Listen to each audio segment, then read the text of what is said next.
Good morning, everybody, and I will first explain to you what we do in Brussels in the field of raw materials, but the most important part will be at the end of my presentation when you will watch a video, and I will do also a little experiment to, let's say, to incentivize your interest in this field and to start maybe to a career in this field.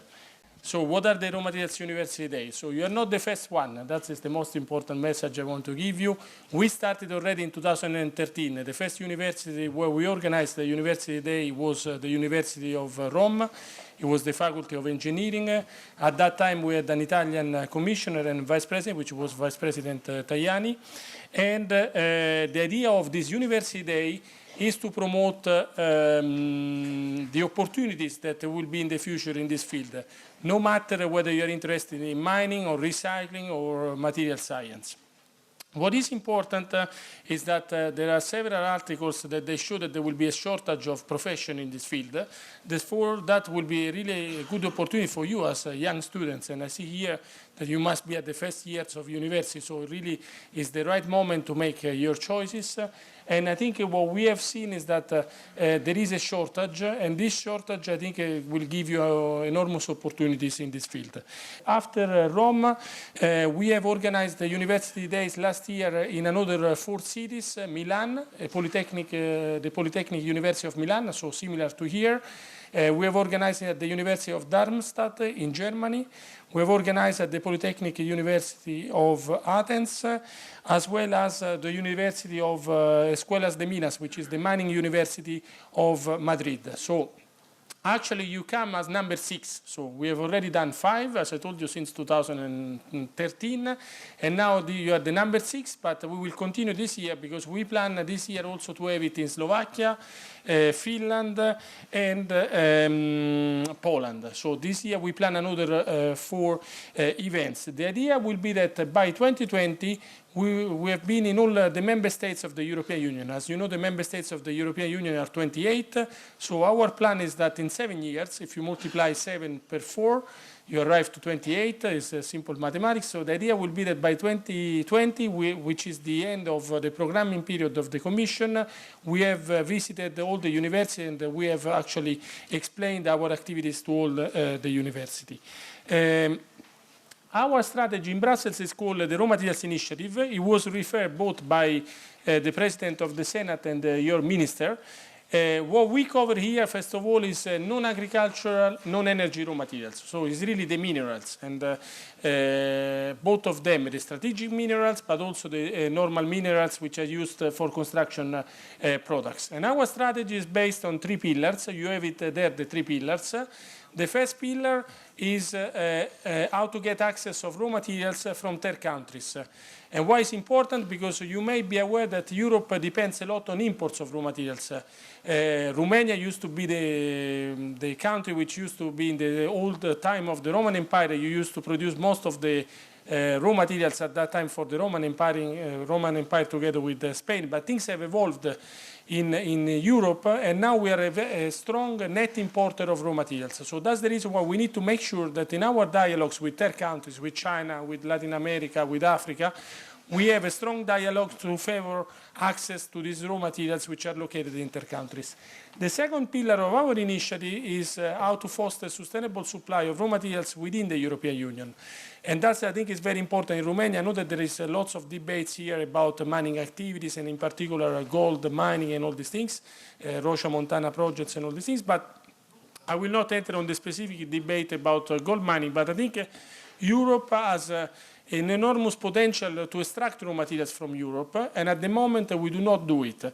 And sometimes it's due to the fact of public acceptance, other times it's due lack of technology. So there are various factors, the price of the raw materials, but I think the potential is there, and that's the reason our strategy insists on the potential of Europe as a place where there can be sustainable mining activities. The third pillar is about recycling and circular economy. Of course, there are 2 ways to get your raw materials. One is you go on the ground, you get your raw material. The other one is that you take all your mobile phone. I see plenty of you with the mobile phone. As you may be aware, in your mobile phone, in your tablets, in our flat screens, is full of raw materials, even critical raw materials. And the level of recycling of this type of products is at the moment very low. Even if you take electric lights like this one, they're full of rare earth elements, especially certain type of them. And all of this, at the moment, the recycling rates are far below 5%. In certain cases, it's 2%. So that is another way to get your raw material. So these three bubbles that you see there, this is our strategy. I will not go here in the details. I will tell you something else, which is also the European Innovation Partnership for Raw Materials. As also the Minister was saying, we believe that a key element for developing the raw material sector in Europe will be innovation. And that's the reason why the European Commission has launched an innovation partnership for raw materials. The innovation partnership are only 5, so the fact that one of them is in the field of raw materials clearly shows the importance of the sector. Just for you, for information, the 5 innovation partnerships are on LT hedging, water, smart cities, and sustainable agriculture, plus the one on raw materials. You will have in your package, I think you have received all of you a bag at the beginning of this day, and there you will find a nice publication which contains both the text of the Raw Materials Initiative as well as the text of the European Innovation Partnership on raw materials. The idea of this innovation partnership is, which was published in 2012, is to bring innovation along the value chain of raw materials. As you know, the value chain of raw materials starts, I don't think here there are geologists, but you start with exploration, then you go to extraction, then you go to processing, then you go to recycling, and then you go to substitution. In certain cases, you can substitute the raw materials. So all of this is part of our innovation partnership on raw materials. As I said, we cover all the sector of mining, the sector of engineer, pulp and paper, and also the sector of construction products. The objectives are very clear of this innovation partnership, is to reduce the import dependency. As I told you, at the moment we import a lot of these raw materials. Is also to improve the conditions in Europe for sustainable production of raw materials, but is also to put Europe at the forefront of technology in this field. And of course, very important, I think, for the debate you have here in Romania, is also to mitigate the negative environmental and social impacts of some of these activities. This one is, I will not enter into details, but you have to be aware that after the adoption of this innovation partnership in 2012, the year after, in 2013, all the best experts in Europe, and there are also some Romanian people, have elaborated what is called the Strategic Implementation Plan, which is a very thick document, which, if you have the time, I would suggest you to read it, but it's long, but basically is the state of the art in terms of technology in the field of raw materials, and it contains a number of recommendations to the European Commission. This was elaborated by Industry Research Institute, material scientists, so all these type of people, geologists. We had 5 operational groups. They've worked very hard and they've produced what is called the Strategic Implementation Plan. Here, the innovation partnership is a bottom-up approach. So what we do, we ask to countries to put forward, industry, to put forward what are called commitments. These commitments, we do a call for commitments every 2 years. And as you can see, out of the first round of commitments, we have received 80 commitments. And actually, in 12 of them, Romania is a member of these commitments. I wanted to make a point that Romania is not a lead partner in any of these commitments, so maybe for the next round of call for commitment, which we are preparing now, maybe we will see if in one of these commitments Romania will be a lead partner. The difference between being a partner and a lead partner means that being a partner, you participate in the consortium of the commitment, but you are not the one which is leading and drafting the final proposal. And the next call, as is written there, is planned for the end of this year. Horizon 2020. I don't know if any of you in the room knows what is Horizon 2020. Any of you knows what is Horizon 2020? No. Horizon 2020 is the framework program for research and innovation in the European Union. They used to be called framework programs for research and innovation, 1, 2, 3, 4, 5, 6, and 7. We had 7. Every 7 years we do this framework. This time, to be a bit more modern, we decided instead of calling it the 8th innovation program, we have called it Horizon 2020. What is important there is that as the minister, and I'm very happy that the minister was aware, for the first time we have a dedicated budget for raw materials. This is the structure of Horizon 2020. Under societal challenges, which is 31 billion, so it's a substantial amount of money, there is a specific chapter which is dedicated to research in the field of raw materials, which is also managed by me. So that's, I think, is a big novelty that we have now. So in the coming years, there will be plenty of opportunities to present projects in this field, and the idea will be also to develop pilot plans. Of course, to bring a project, you need to create a consortium, at least 3 member states. It's a lot of work, but I think it's also lots of fun. So I think especially if you're successful at the end of the project.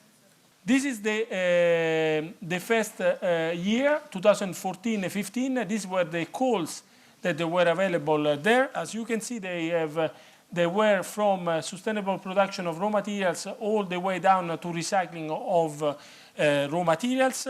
We have already awarded the first year, 2014, and now we are in the process of awarding the second year, 2015. The deadline was at the end of April. And actually, out of 2014, one of the projects, which is called Minatura, which is going to define deposits of public importance, this project foresees the participation of the University of Bucharest as well as the Geological Institute of Romania. Again, not as a lead partner, but as partners in the projects. And this will be really an important project because we'll try to define what is a deposits of public importance. The last point is something which you may be aware, is that in Brussels we develop every 3 years a list of critical raw materials. Here I think most of you are engineers, but this is more for economists, but I think you also do economics in engineering. So what we do, we develop based on 2 criteria, which is the economic importance and the risk of supply. We develop what are the critical raw materials for Europe. So in the horizontal axis, you have the economic importance. In the vertical axis, you have the risk of supply. So the results of this analysis, which I can tell you takes at least 2 years to be produced because you have to calculate all this data. Behind that, there is a very complex formula, is this one. This is a list that we published last year. Is the list of what are the critical raw materials for Europe. So the critical raw materials are the ones which are on the right-hand side on the top of the table, so the ones which are in the white area. So the ones which are in the gray area, they are not critical. The ones in the white area are critical. So I give you an example. If you take on the top, there is something which is called rare earth elements. You have probably heard about that. As you can see, the risk of supply is almost 100%. Why? Because at the moment, the entire production of rare earths, you may be aware, is done in China. So basically, there is no alternative. And China is also adopting some export restriction on this, which has been recently removed on the 1st of May. And also, they are very important for the economy. But then you may have other cases where, for example, there are materials which are more important from an economic point of view, but less important in terms of risk of supply. From all of this, and this is also something which could be of interest to you, you can see at the moment that all these materials are located mainly outside Europe. You can see in particular that China is by far the largest producers of most of them, and very often we have to rely on imports from China, but China very often does not play a very fair game, so often they play what is called a dual pricing, so they practice one price at home and another price when they export. So they tax the export, so to increase the price for importers from United States, for Japan, from Europe. Just to give you an idea, that China, at a certain point, a couple of years ago, has stopped for a few weeks the supply of these critical raw materials, and the entire Japanese economy was almost going bankrupt, because as you know, the Japanese economy is based on electronics, electrical goods, so you can imagine the power of deciding the prices of these raw materials. Of course, there are also some other important players. Take the example of South Africa, which is very important both for PGM and chromium, or take the example of the United States, which is almost a monopoly producer of beryllium, or the example of the Democratic Republic of Congo, which is almost the monopolist of cobalt. At least 2/3 of the reserve of cobalt are located in Congo. As you can see, Europe does not play a very important role in this field. We are not green, we import mainly. But Europe has the potential. Many of these materials, I give you the example, rare earth elements. I told you these are exclusively produced in China at the moment, but of course there are deposits in Europe. For example, there are exploration taking place in a number of places in Europe, in particular in Scandinavia. There is a deposit which is called Norra Kärr in Sweden, which is at the moment at the level of an exploration. It's not yet at the level of exploitation, but they are preparing for an exploitation stage. So there are potential in Europe, so we depend on this because at the time being we have not exploited many of our deposits, and of course we have to do it in a sustainable way. We can also, let's say, improve not only on the primary production, but we can improve enormously also on the secondary production, which means that many of these elements, for example, I give you another one, indium. Indium dioxide is used when you tap on your iPhone or whatever you have, a smartphone. The tactile technology, the reason why it responds to your finger is due to indium. And basically indium, we have deposits in Europe. So this, at the moment, we heavily import indium, but again, this is something which can be explored. So I think with these university days, we try to also respond to this situation which we have at the moment. And I will conclude by showing to you a video, which is something which we have produced. You can share it with your friends on YouTube, on Facebook, whatever you want to do. But it shows the importance of raw materials.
Just for your information, the phrase that we have used, raw materials, the stuff the dreams are made of, is not a logo patent of the European Commission. It's actually from Shakespeare. But we thought that it was it's in one of the books of Shakespeare, and we thought that it was really fitting the importance of raw materials. The last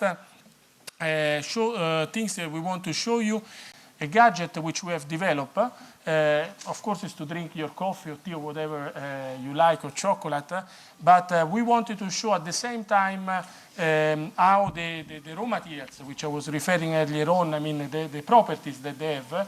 So, for example, when you use it on your iPhone or smart applications, they can also be used here. So here you will see that when I pour the water, hope that it's warm. So that's, it should change color if it's warm enough. Yes, it's changing. Yeah. So as you can see here, you have the copper, which is coming out here, the paintings, and on the other side you have the raw materials University Day and everything, and that is done with some raw materials inside but you will receive all of this, so you can play at home, and maybe this will also incentivize you. There will be a quiz later on, so the people which will be good in replying to a quiz about raw materials, they will have the chance to receive this. Thank you very much.